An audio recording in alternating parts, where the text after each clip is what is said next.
আকাশবাণী বিলোনিয়া শুরু হচ্ছে কৃষক ভাইদের জন্য অনুষ্ঠান কিষাণ বাণী।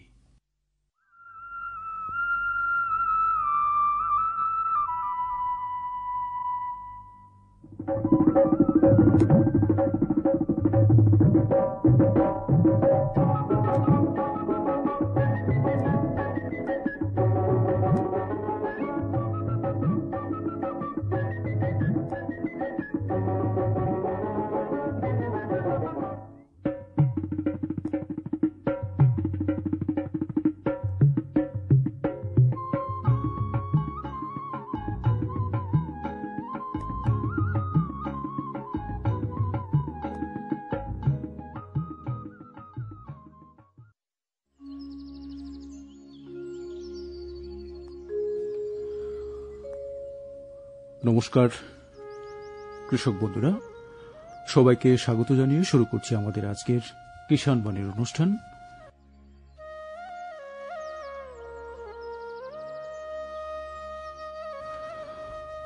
অনুষ্ঠান প্রচারিত হচ্ছে 103.7 মেগাহার্টজে আকাশবাণী বিলোনিয়া কেন্দ্র থেকে। আমাদের আজকের অনুষ্ঠানে প্রথমে শুনবেন আবহাওয়ার খবর এবং কৃষি পরামর্শ। বাজার দর পর্বে জানিয়ে দেওয়া হবে শান্তির বাজার নিয়ন্ত্রিত বাজারের বাজার দর।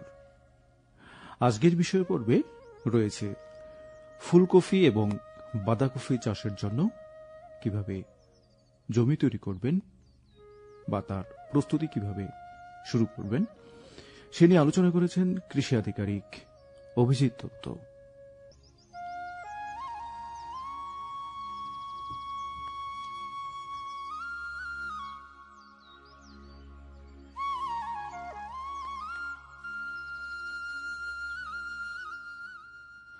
লেম্বুছড়াস্থিত ভারতীয় কৃষি অনুসন্ধান পর্ষদ থেকে আবহাওয়ার পূর্বাভাসে জানিয়েছে, আগামী 2-1 দিন আকাশ প্রধানত মেঘলা থাকবে। দিনের সর্বোচ্চ তাপমাত্রা 29 থেকে 31 এবং সর্বনিম্ন তাপমাত্রা 21 থেকে 23 ডিগ্রি পর্যন্ত পরিবর্তিত হতে পারে। বাতাস প্রধানত 8 কিলোমিটার বেগে বয়ে যেতে পারে। এ সময় বাতাসের সর্বোচ্চ আর্দ্রতা 97% এবং সর্বনিম্ন আর্দ্রতা হবে 50%।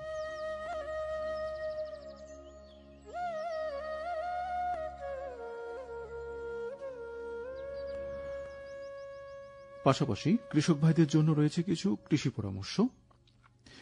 ধান কাটার পর মাঠে রেখে না শুকিয়ে সংগৃহীত ধান মাড়াই করে নিতে পারেন।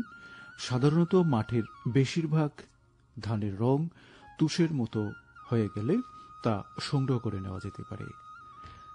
ধানের কাটা বা মাড়াই এর জন্য সময় নষ্ট হওয়া থেকে বাঁচানোর জন্য ধানের গুণগত মান বা বাজার দাম ঠিকঠাক রাখতে সঠিক সময়ে ধান সংগ্রহ করা একান্ত প্রয়োজন। ধান সংগ্রহের পর সঠিক সময়ে মাড়াইয়ের কাজ শেষ করে নিতে হবে। এক্ষেত্রে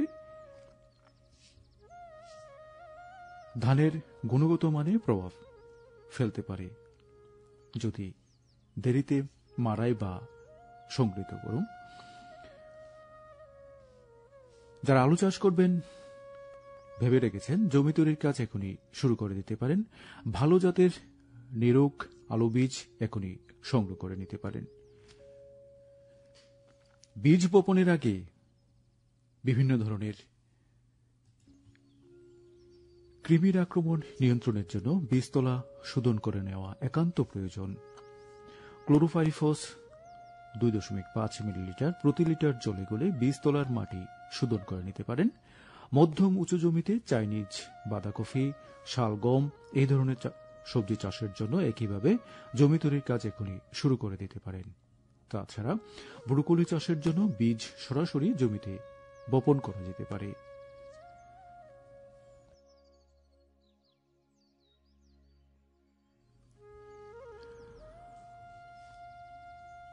ব্রয়লার বা পোল্ট্রি ফার্ম যারা করছেন লক্ষ্য রাখবেন, রানীক্ষেত রোগের হাত থেকে রক্ষা করার জন্য মুরগির টিকাকরণ এখনই করিয়ে নিতে হবে।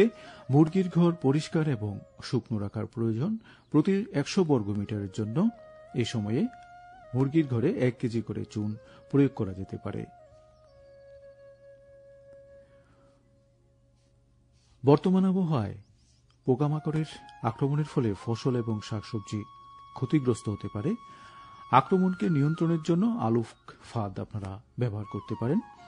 এই নিয়ন্ত্রণ পদ্ধতিতে জমির উপযোগী পোকামাকড়ের কম ক্ষতিগ্রস্ত হয়। একটি আলুক ফাঁদ তৈরি করতে একটি বাল্ব, একটি প্লাস্টিক বা টিনের গামলার উপরে জল এবং কয়েক ফোঁটা কেরোসিনের মিশ্রণ রেখে দিতে পারেন। আলুক ফাঁদে আকৃষ্ট পোকা নিচের কেরোসিন মিশ্রিত জলে পড়ে মারা যায়।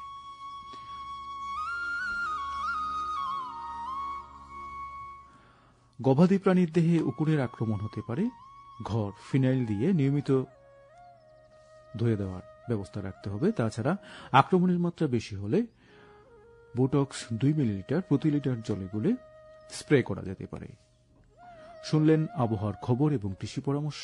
এই আবহাওয়ার খবর এবং কৃষি পরামর্শ আমাদের কাছে পাঠিয়েছেন লেম্বুছড়াস্থিত ভারতীয় কৃষি অনুসন্ধান পর্ষদ থেকে ধীমান দাস চৌধুরী।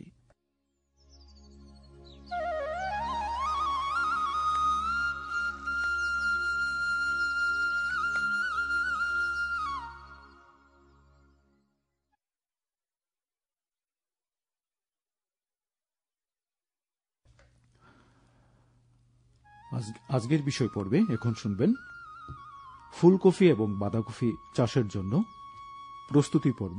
এ নিয়ে আলোচনা করেছেন কৃষি আধিকারিক অভিজিৎ দত্ত।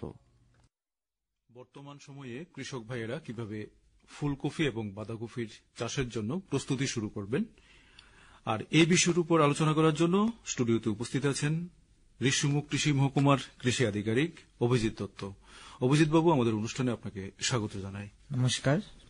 আপনাদের বিষয় ইতিমধ্যে আপনি জেনে গেছেন যে কিভাবে কৃষক ভাইয়েরা এই সময়ের মধ্যে ফুলকপি এবং বাঁধাকপির চাষ শুরু করবেন। তো প্রথমে আপনি ফুলকপি বাঁধাকপি নিয়ে কিছু বলুন, যে কি ধরনের ফসলেরা বা কিভাবে আমরা চাষ শুরু করব সে নিয়ে শুরু। অ্যাকচুয়ালি ফুলকপি হচ্ছে কলিফ্লাওয়ার আমরা ইংলিশে যা বলি, আর ক্যাবেজ হচ্ছে বাঁধাকপি। ক্যাবেজ মানে বাঁধাকপির আমাদের বিজ্ঞানসম্মত নাম হচ্ছে ব্রাসিকা ওলেরেসিয়া ভার ক্যাপিটাটা, আর কলিফ্লাওয়ার হচ্ছে ব্রাসিকা ওলেরেসিয়া ভার বোটাইটিস।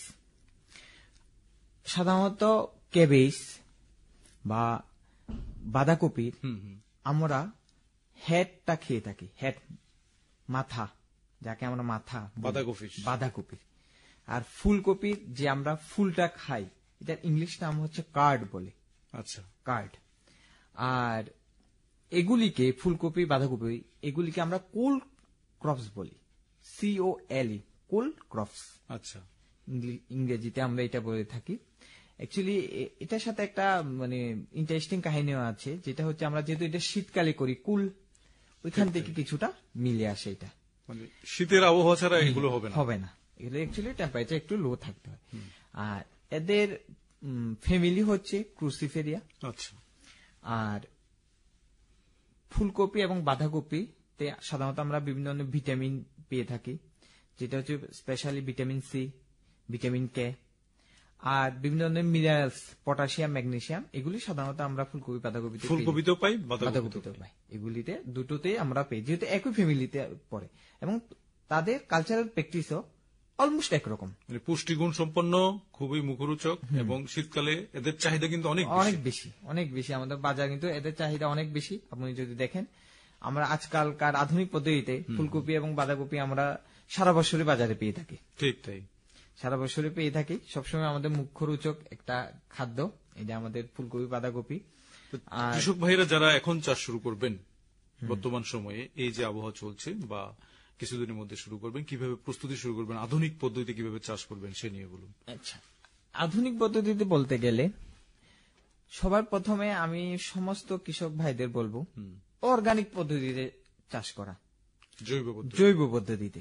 কারণ আমরা যখন দেখি দিন দিন মানুষের যে পরিমাণ রাসায়নিক সার ব্যবহার করছে, জমিতে যে পরিমাণে ইউরিয়া বা পটাশ বা সুপার ফসফেট যেগুলি রাসায়নিক সারগুলি যেগুলি ব্যবহার করছে, মাটির উর্বরতা শক্তি দিন দিন কমে যাচ্ছে, যার ফলে অতিরিক্ত পরিমাণে এই ব্যাপারটা কিন্তু কৃষক ভাইরা জানে যে আমি রাসায়নিক সার ব্যবহার করে আমার নিজের জমির ক্ষতি করছি, কিন্তু তারপরও ব্যবহার করে। তাদের একটি কথা যে শুধুমাত্র জৈব সার দিয়ে চাষ হবে না, রাসায়নিক সারও কিছু দিতে হবে। তা তো ঠিক। এটা এখন যদি আপনি চান যে অতিরিক্ত প্রফিট এখন সবাই প্রফিট দরকার, এই জন্য এখন সবাই ব্যবহার করে। বাট অর্গানিক পদ্ধতিতেও আমরা এটা মানে করতে পারি। আমরা অর্গানিক পদ্ধতিতে এটা আমরা করতে পারি। আর দ্বিতীয়ত একেবারে আমরা রাসায়নিক সার বা ওষুধ ব্যবহার না করে কিন্তু জৈব পদ্ধতিতে অনায়াসে করা যায়। বাজারে অনেক ধরনের জৈব সার পাওয়া যায়। আচ্ছা, আমরা এগুলি অনেক ধরনের জৈব সার আমরা বাজারে এবং আমরা বিভিন্ন স্টোরও আমরা দিয়ে থাকি, কৃষকদের আমরা দিয়ে থাকি। অর্গানিক সার ক্যাবেজ এবং কলিফ্লাওয়ার, এটাতে কিন্তু অর্গানিক সার দিতে হয়, না দিলে কিন্তু ক্যাবেজ এবং কলিফ্লাওয়ারে নরম ফল, নরম ফসল নষ্ট হয়ে, রাসায়নিক সার বেশি ব্যবহার করলে নষ্ট হওয়ার সম্ভাবনা বেশি থাকে। অবশ্যই। আর জৈব সার যদি আমরা ব্যবহার না করি তাহলে গোড়া পচার যে একটা সমস্যা থাকে, ক্যাবেজ স্পেশালি, ওইটা আমরা দেখতে পাবো। এখন আধুনিক পদ্ধতির যদি আমি বলি, সেটা হচ্ছে পলি মালচিং। আচ্ছা, তাহলে পলি মালচিং হচ্ছে এমন একটা পদ্ধতি যেখানে সয়েল মানে মাটির উপরে আমরা কাভার দিয়ে থাকি প্লাস্টিক শিটের। আজকাল আমরা প্রায় সময় এখন কৃষকরা আস্তে আস্তে ডেভেলপ হচ্ছে, পলি মালচিং পদ্ধতিতে তারা চাষ করছে, এখন দিন দিন করছে। এখন এর ফলে কি হয় দেখুন, পলি মালচিং সবচেয়ে মানে কৃষকদের উপকৃত একটা পদ্ধতি। যেমন আপনি যখন প্লাস্টিক শিটটা ব্যবহার করবেন, প্লাস্টিক শিটটা আমরা কি করি, প্রথমে আমরা বেড তৈরি করে নিই। যেমন ধান, যেমন নার্সারিতে যখন বীজতলা যাকে বলা হয়, এবার আমরা বেড তৈরি করি, তার উপরে আমরা প্লাস্টিক বিছিয়ে দিই। এর ফলে কি হয়, সবচেয়ে বড় সুবিধা হচ্ছে আগাছা খুব কম পরিমাণে উঠবে যদি আমরা প্লাস্টিক ব্যবহার করি। হ্যাঁ, একটা আগাছা উঠবে না আপনার। আর আগাছা যদি উঠেও এগুলি আপনার সূর্যালোকের অভাবে মারা যাবে। আচ্ছা আচ্ছা। দ্বিতীয়ত হচ্ছে পলি মালচিং এর ফলে এই যে মাটির যে নিউট্রিয়েন্টস, যে সারগুলি আমরা ব্যবহার করি, পুরোটাই গাছে পায়, আগাছা কিছুই নেই। কিন্তু সাধারণ পদ্ধতিতে আমরা যখন চাষ করি আগাছা আপনার উঠবেই, কিন্তু যার কিছু পুষ্টি আগাছার দিকে চলে যায়। কিন্তু এই ক্ষেত্রে কি হয়, পুরোটাই গাছে পায়, যার ফলে গাছের বৃদ্ধি তাড়াতাড়ি হয়, ফলন তাড়াতাড়ি হয়। এটা হচ্ছে পলি মালচিং এর সবচেয়ে বেশি সুবিধা। আর তৃতীয়ত হচ্ছে লেবার খুব কম লাগে। আপনি যখন সাধারণ পদ্ধতিতে করেন তখন আগাছার জন্য, লোল তৈরি করার জন্য, মাটি মানে রিচ এন্ড ফারোর মাটি তৈরি মিলানোর জন্য যে প্রসেসগুলি, অনেক লেবার লাগে, কিন্তু এগুলি লাগবে না। আপনি যদি একবারেই যদি করে নিন তাহলে এটা কি হয় যে প্রথমবারেই চারা লাগানোর সময় যা একটু পরিশ্রম করতে হবে, তারপরে আর কোনো পরিশ্রম নেই। কেন আমাদের এখানকার অনেক কৃষক ভাই শুরু করেছেন এইভাবে, শুরু করেছে পলি মালচিং পদ্ধতিতে। আমি আপনাকে বলছি, এখন আপনি যদি দক্ষিণ সোনাইচুরির দিকে যান, আমাদের এখানে ঋষিমুখী আন্ডারে, আপনি দেখবেন বেশিরভাগ কৃষকই পলি মালচিং পদ্ধতিতে করছে। পলি মালচিং পদ্ধতিতে আপনি শুধু ফুলকপি পাতাকপি নেই, সব ধরনের আপনার সবজি করতে পারবেন। শীতকালীন সবজি কি করা যায়? শীতকালীন, বর্ষাকালীন। আপনাকে আমি বলছি বর্ষাকালে কৃষ্ণনগরে একজন ফার্মার এক কানি তরমুজ ক্ষেত পলি মালচিং পদ্ধতিতে করে 1.5 লক্ষ টাকা প্রফিট পেয়েছে। যেখানে আমার খরচ কম, আগাছার কোনো সম্ভাবনা থাকে না, বা সার ওষুধ যেটা ব্যবহার করব সেটা নষ্ট হওয়ার কোনো সম্ভাবনা থাকে না, সেক্ষেত্রে লাভ তো বা প্রফিট তো অনেক বেশি হবে। তাহলে এই যে পলি মালচিং যেটা আপনি বলছেন, কৃষক ভাই যারা জানে তো জানে, আর যারা জানে না তাদের জন্য আপনি কি বলবেন, কিভাবে শুরু করতে হবে এটা? অ্যাকচুয়ালি পলি মালচিং আমি এটাই বলবো, যারা আজকের এই প্রোগ্রাম শুনছে তাদেরকে আমি বলবো, আজকাল প্রায় আমি যদি বলি প্রতি গ্রামেই কৃষকরা শুরু করেছে। কিন্তু আপনি তাদের সাথে যোগাযোগ করেন যাদের মনে সন্দেহ থাকে যে পলি মালচিং করলে আমার কি প্রফিট হবে কি হবে না, ফলন কি পড়বে, যারা করছে তাদের সাথে যোগাযোগ করেন, তারা দেখতে পারবে যে সমস্ত কৃষকরা একবার পলি মালচিং পদ্ধতিতে চাষ করে তারা মজা পেয়ে গেছে, তারা কিন্তু আর অন্য পদ্ধতি, তারা কিন্তু সবসময় পলি মালচিং পদ্ধতিতে করবে। এটা আমি একদম 100% শিওর। এমনকি আমাদের সাথে সবসময় যোগাযোগ করে। গত বছর আমাদের দক্ষিণ সোনাইতে একজন কৃষকে পলিমালচিং পদ্ধতিতে আপনি শশা ক্ষেত করে প্রায় 2 লাখ টাকার উপরে ইনকাম করেছে এক কানিতে, এমনকি আমরা এটা মিডিয়া কভারেজও হয়েছে কিন্তু এটা। আচ্ছা আচ্ছা। এখন আজকে যে টপিক সেটা হচ্ছে ক্যাবেজ এবং কলিফ্লাওয়ার।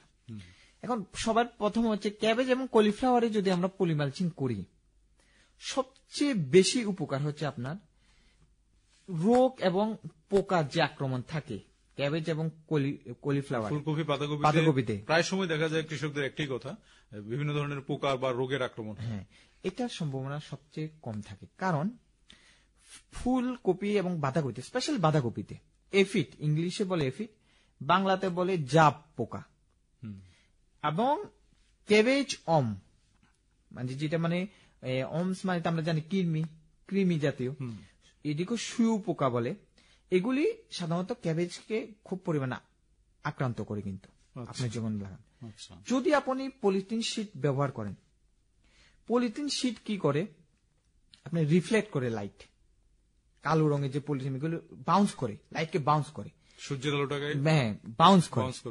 তারপরে কি হয়, এই যে পোকাগুলি তারা কনফিউজড হয়ে যায় অ্যাকচুয়ালি আপনার প্লান্টটা কোন জায়গাতে আইডেন্টিফাই করতে, তারা কনফিউজড হয়ে যায়। এটা একটা সুবিধা থাকে। আচ্ছা আচ্ছা। দ্বিতীয় কথা হচ্ছে আমাদের ক্যাবেজ এবং কলিফ্লাওয়ারে যথেষ্ট পরিমাণে জলের দরকার হয়, জল সেচের খুব পরিমাণে দরকার হয়। আচ্ছা। সয়েল ময়েশ্চার কনজারভেশন খুব দরকার, মানে আপনি যখন ক্যাবেজ এবং কলিফ্লাওয়ার পদ্ধতিতে নিয়মিত জল সেচ দরকার। আপনি যদি পলিমালচিং দেন, পলিমালচিং কি করে, মাটির জল যে ধারণ ক্ষমতা এটা ধরে রাখে, আচ্ছা, বাষ্পমোচন হয় না, যার ফলে গাছ সব সময় একটা নির্দিষ্ট পরিমাণে মাটি থেকে জল শোষণ করতে পারে। আচ্ছা আচ্ছা। আর দ্বিতীয় কথা হচ্ছে অতিরিক্ত যখন রৌদ্র পড়ে, যেমন এখন অনেক কৃষকের আমার কাছে এসেছে যারা অলরেডি ফুলকপি, বাঁধাকপি শুরু করে দিয়েছে, বীজতলা তৈরি করে দিয়েছে, তারা কিন্তু ট্রান্সপ্লান্টও করে লাগিয়ে ফেলেছে। আচ্ছা। কিন্তু তাদের চারা মারা গিয়েছে অতিরিক্ত রৌদ্রের কারণে, বর্তমান সময়ে যে রৌদ্রের তেজ চলছে। কিন্তু যদি তারা পলিমালচিং পদ্ধতিতে যদি চাষটা করত, তাহলে গাছ এই স্ট্রেস যে থাকে এটা পেত না। কারণ এই ওভার হিটিং যে প্রসেসটা, যেহেতু পলিমালচিং আমি একটু আগে বলছি রিফ্লেক্ট করে, অতিরিক্ত সূর্যালোকটাকে রিফ্লেক্ট করে, যার ফলে মাটি নিচে যে চারা বা গাছটা থাকে সেটার মধ্যে সরাসরি এসে সূর্যের আলোটা লাগবে না। কিন্তু পাশাপাশি আপনি যে ব্যাটটা তৈরি করছেন এগুলি তো অলরেডি ঢাকা থাকে, এনভায়রনমেন্ট মাটিগুলি আর অতিরিক্ত হিট হয় না। আচ্ছা। যেটা গাছের বৃদ্ধিতে অনেকটা অতিরিক্ত হিট হলে কি হয়, স্ট্রেস পড়ে, এই স্ট্রেসটা পড়ার সম্ভাবনাটা থাকে না। মানে সরাসরি যে সূর্যের আলো গাছে না লাগা, সেটাতে কোনো ক্ষতি হওয়ার সম্ভাবনা নেই। হ্যাঁ, এটা তো নেই। কিন্তু হ্যাঁ, এটা ঠিক যে আপনি অতিরিক্ত যখন রৌদ্র হয় তখন ক্যাবেজ এবং কলিফ্লাওয়ার তারা ওই টেম্পারেচারে তারা সহ্য করতে পারে না, তখন তো আর কিছুই করার থাকে না। যেমন এখন আমরা দেখছি প্রায় সময় মারা গিয়েছে, এখন আমরা আবার চারা সাপ্লাই দিচ্ছি, ওরা আবার লাগাচ্ছে। আচ্ছা আচ্ছা। আর আপনি পলিমালচিং পদ্ধতিতে যখন যাবেন, সবসময় 25 থেকে 40 মাইক্রনের যে পলিথিন শীটগুলি পাওয়া যায়, এগুলি কালো রঙের, এগুলি প্রেফারেবল।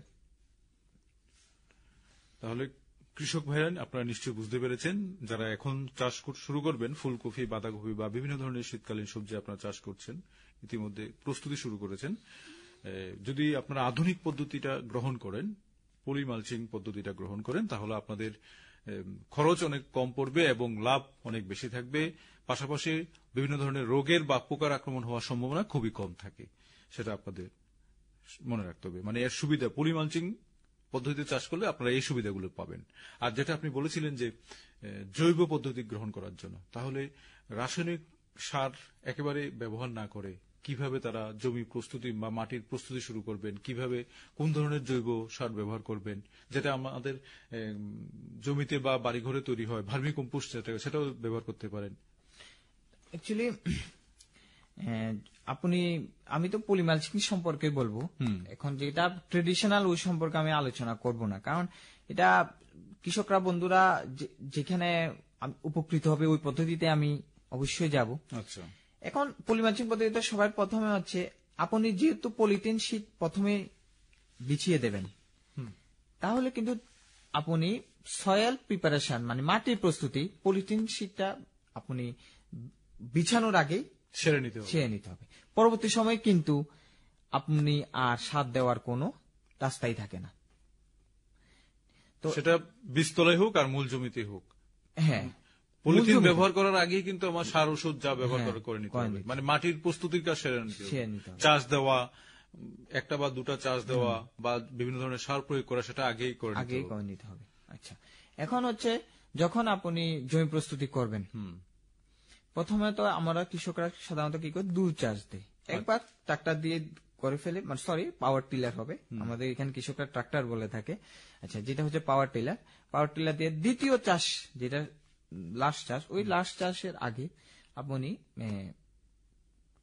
FYM মানে ফার্ম ইয়ার্ড ম্যানুয়াল মানে গোবর সার আমরা যেটা বলি। আচ্ছা, এটা আপনি ধরেন কানিতে মিনিমাম 5 টনের মতন, এক কানিতে 5 টন, হ্যাঁ, মতন আপনি ব্যবহার করতে হবে। সেটা শুকনো গোবর হবে নাকি? হ্যাঁ, শুকনো গোবর। আচ্ছা, তারপরে যদি যারা রাসায়নিক পদ্ধতিতে যায়, তাহলে ধরেন কানিতে 15 কেজির মতন ইউরিয়া, 20 কেজির মতন সুপার ফসফেট এবং 5 কেজির মতন পটাশ, সেটা মিক্স করে প্রথম চাষে দেবে নাকি দ্বিতীয়? না, দ্বিতীয় চাষে, লাস্ট চাষের আগে, বেড তৈরির আগে, দ্বিতীয় চাষে আগে এটা মিক্স করে দিয়ে তারপর ওরা নিজেদের বেড তৈরি করে নেবে। আচ্ছা, আর যদি জৈব পদ্ধতি গ্রহণ করে শুধুমাত্র গোবর দিলে হবে? গোবর দিতে হবে, সাথে কিছু সার, যেমন আপনার কিছু আপনার জৈব, যেমন আপনার যেটা আমরা খৈল যেটাকে বলি, খৈল আমরা বাজারে পাওয়া যায়, সেটা হচ্ছে সরিষার খৈল, এটা আপনি ব্যবহার করতে পারবেন। আচ্ছা, পাশাপাশি বিভিন্ন ধরনের জৈব সার আপনি পেয়ে যাবেন বিভিন্ন আমাদের স্টোরে বা দোকানে আছে, আপনি যে কোনো ধরনের জৈব সার আপনি ব্যবহার করতে পারেন। এটা কোনো নির্দিষ্ট কোনো নিয়ম নেই, আপনার কৃষকরা তার মন মতন তারা ব্যবহার করতে পারে। আপনি তো এই রাসায়নিক সারের ক্ষেত্রে বিভিন্ন পরিমাণ বলে দিলেন যে ইউরিয়া আমার 15 কেজি ব্যবহার করতে হবে বা পটাশ, কিন্তু যদি জৈব সার ব্যবহার করে সেক্ষেত্রে কি সেটা বেশি খরচ হবে নাকি কম খরচ হবে? অ্যাকচুয়ালি জৈব সারের দামটা একটু বেশি, বাজারে একটু বেশি থাকে, রাসায়নিক সার থেকে তুলনায় বেশি থাকে। তো আপনি যে ওভারঅল খরচ যদি ভাবতে যাই, তাহলে অলমোস্ট সেমই, আমাদের অলমোস্ট সেমই পরে। কারণ গোবর তো আপনার পয়সা লাগে না, কিন্তু গোবর আপনি প্রত্যেক কৃষকে আমরা দেখি বাড়ি ঘরে একটা বা দুটা গাভী থেকে যায়, তো অলমোস্ট সেমই। আমি তবুও বলবো অর্গানিক পদ্ধতিতে যান। আর এটাও ঠিক, যদি আপনি অর্গানিক পদ্ধতিতে যদি চাষ করেন, তাহলে ওই প্রোডাক্টটার প্রাইস কিন্তু বেশি থাকে বাজারে। সবাই অর্গানিক খুঁজে কিন্তু পায় না। আপনি যখন সিকিম যাবেন দেখবেন অর্গানিকের আলাদা মার্কেট এবং কেমিক্যাল। সেটা বাজারে ফসল আসার পর কিভাবে বোঝা যাবে যে কোনটা অর্গানিক? এটা কি মানে ফসলের চেহারাই পাল্টে যায় নাকি একটু তরতাজা থাকে? আপনি পাশাপাশি আপনি স্মেলের মাধ্যমে আপনি বুঝতে পারবেন। আচ্ছা, যে একটা স্মেল, যে ওই স্মেলের মাধ্যমে আপনি বুঝতে পারবেন যে অর্গানিকের এটা এই প্রোডাক্ট।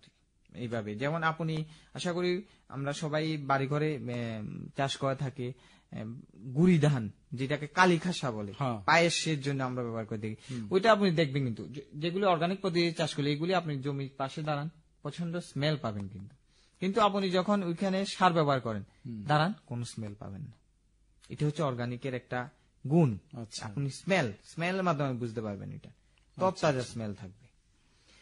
তারপর আপনি আরেকটা হচ্ছে, যেটা হচ্ছে আপনি ফুলকপি এবং বাঁধাকপিতে বোরন সার, বোরন যে মাইক্রোনিউট্রিয়েন্টস, বোরন এবং ক্যালসিয়াম দেওয়া খুব দরকার, যেটা কৃষকরা করে না, এবং এই জন্যই তারা খুব পরিমাণে ক্ষতিগ্রস্ত। চাষের কোন পর্যায়ে এটা ওইটাই জমি যখন আমরা প্রিপারেশন করব, শুরুতেই যখনই আমরা সার দেব, ওই সময় আমরা বোরন সার এবং ক্যালসিয়াম মিন্স চুন দিয়ে দিতে হবে।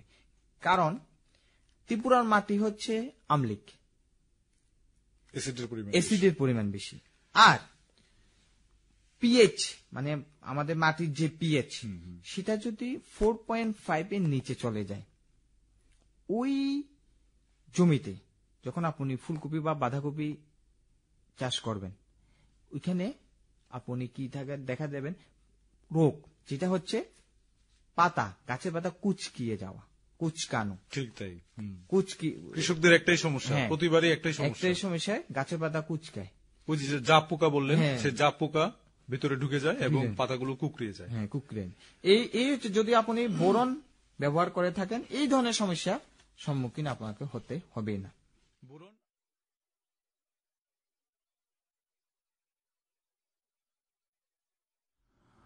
আজকের বিষয় পর্বে শুনলেন বাঁধাকপি এবং ফুলকপি চাষের জন্য জমির বা মাটির প্রস্তুতি কিভাবে করবেন, এই নিয়ে আলোচনা করেছেন কৃষি আধিকারিক অভিজিৎ দত্ত।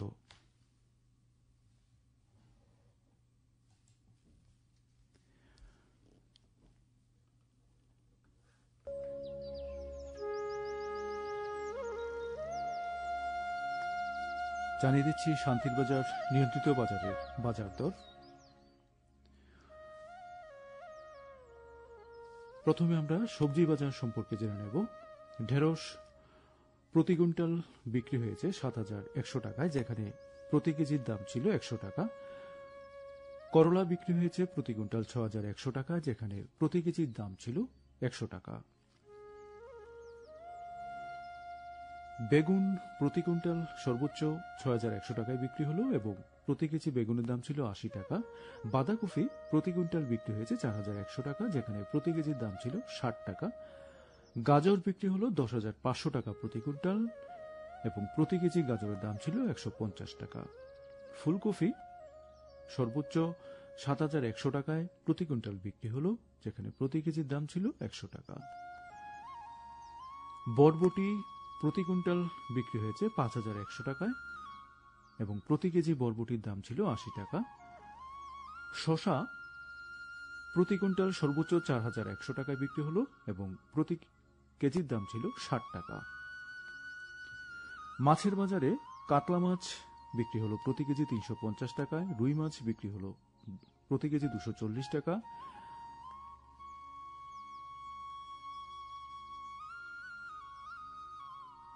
রসুন প্রতি কুইন্টাল বিক্রি হল ৭,১০০ টাকায়, যেখানে প্রতি কেজির দাম ছিল ১১০ টাকা। আদা বিক্রি হল প্রতি কুইন্টাল ৮,১০০ টাকা, যেখানে প্রতি কেজির দাম ছিল ১২০ টাকা। কাঁচামরিচ বিক্রি হয়েছে প্রতি কুইন্টাল ১০,৫০০ টাকায়, যেখানে প্রতি কেজির দাম ছিল ১৫০ টাকা। সিম বিক্রি হল প্রতি কুইন্টাল ১২,৫০০ টাকায়, যেখানে প্রতি কেজির দাম ছিল ১৫০ টাকা। পেঁয়াজ বিক্রি হল প্রতি কুইন্টাল সর্বোচ্চ ২,৬০০ টাকায়, যেখানে প্রতি কেজির দাম ছিল ৩০ টাকা। পটল বিক্রি হল প্রতি কুইন্টাল ৫,১০০ টাকায় এবং প্রতি কেজি পটলের দাম ছিল ৮০ টাকা। আলু বিক্রি হল প্রতি কুইন্টাল ২,২০০ টাকায়, যেখানে প্রতি কেজি আলুর দাম ছিল আজকের বাজারে ২৫ টাকা। মূলা বিক্রি হল প্রতি কুইন্টাল ৫,১০০ টাকায়, যেখানে প্রতি কেজি মূলার দাম ছিল ৬০ টাকা। শুনলেন শান্তির বাজার নিয়ন্ত্রিত বাজারের বাজার দর।